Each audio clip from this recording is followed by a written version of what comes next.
The pre-shot routine is old news. Let's take a look how you can play better golf having a whole shot routine. Let's get it on.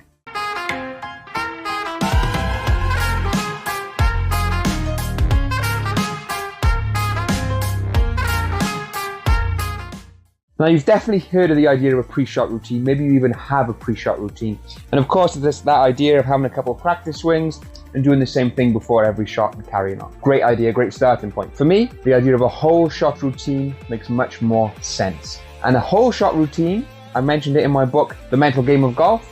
It's been really popular, and it's popular with my clients as well. It consists of the 3 I's: an intelligent pre-shot routine, intentional action, and an inspired response. What this does, it gives you the same process to fall back and be relaxed, confident, and trusting in. You can be then intentional with your action and where you're sending the ball, and then you can have an inspired response because, as we know, so many different things can happen after we make that swing. So let's start by looking at the intelligent pre-shot routine. So for me, an intelligent pre-shot routine as the first third of the whole shot routine. For it to be intelligent, it would have to be a process that you can repeat that will put you in a great state of mind and body to then hit the golf shot. So for me, it would be starting with something that focuses the breathing, perhaps some deep nasal breaths into the belly that focuses and oxygenates the body and starts to clear and relax the mind. Next, it could be our self-talk. It could be, what is happening right now that I need to consider? Now, those things to consider could be the lie, the terrain, whether it could be a flyer, not a flyer, the wind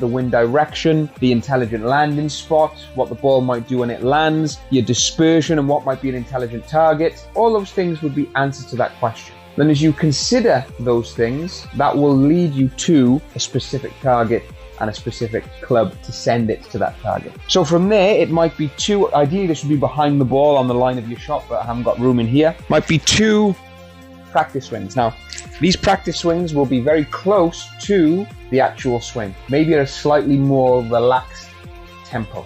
And then from there, standing behind the ball, I won't do it here because I haven't got space. Standing behind the ball, perhaps then engaging the pictures of the mind. Picturing what you actually want to happen. Based on everything you've considered in that information gathering phase, picturing what you actually intend to happen. The flight, the landing spot, really putting it all together in that way. Then, perhaps you'll have a specific, repeatable way of addressing the ball. I like what my son's coach taught him. He has his feet together and builds his stance and feels really relaxed. So once that's complete, you then step into the intentional action phase of actually hitting the shot. Alrighty, so the intentional action phase begins when we're here, and it's that final thought or feeling before you swing the club. So the thought, my advice would be, don't make it something like hit the ball. Make the intention and the final thought to send the ball to the target on that line and that vision that you've created. If you insist on having a swing thought, my advice would be to change it into a swing feeling. Feelings are easier to manage than thoughts. So for me, since I've broken my leg many years ago, my legs straighten in the downswing. And the way that I compensate for that is I have a slight pause and almost a double finish to my backswing at the top. So that's a lot to think about. So really, I just have the feeling of taking my time in the backswing. And then the final thoughts can be on that vision line, sending the ball to the target. Intentional action.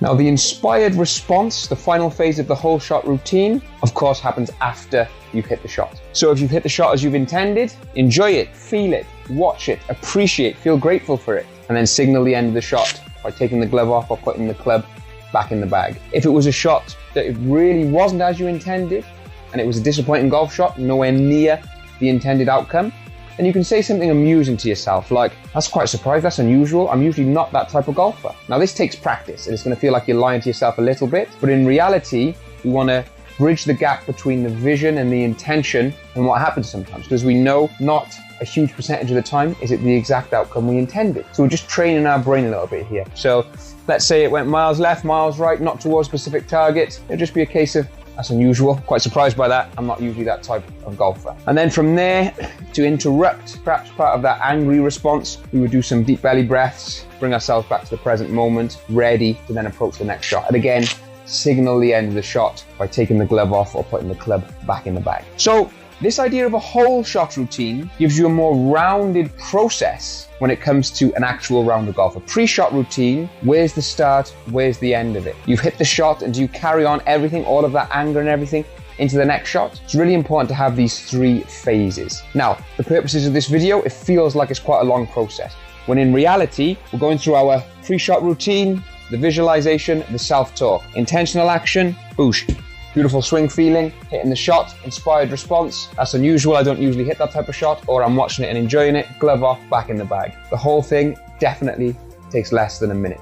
Practice it before you get to the course so it's automatic. I get my clients to practice it in the living room, in the garden, wherever the case may be, until it becomes very close to automatic. Feel a little bit strange at first, but stick with it until you can repeat it, and it will become something that you can rest the foundation of your golf game on. Because it doesn't matter what happens, you stick into the same process every time. When you watch golf on television, you'll notice that they stick to the same process every time. Now, we may not be as technically gifted, as physically gifted, but we can use and utilize some of these amazing processes. And when we look at it as a whole shot, intelligent pre-shot routine, intentional action, and inspired response, I really believe that it can improve your game, you'll enjoy the game more, and most importantly, probably for you, it'll take shots off your game. See you very soon. Thank you so much for watching. If you want more golf mental game content, check out the links below this video where you can get your mental game of golf book, and also you can join our free membership community where I provide free mental game coaching from this very building.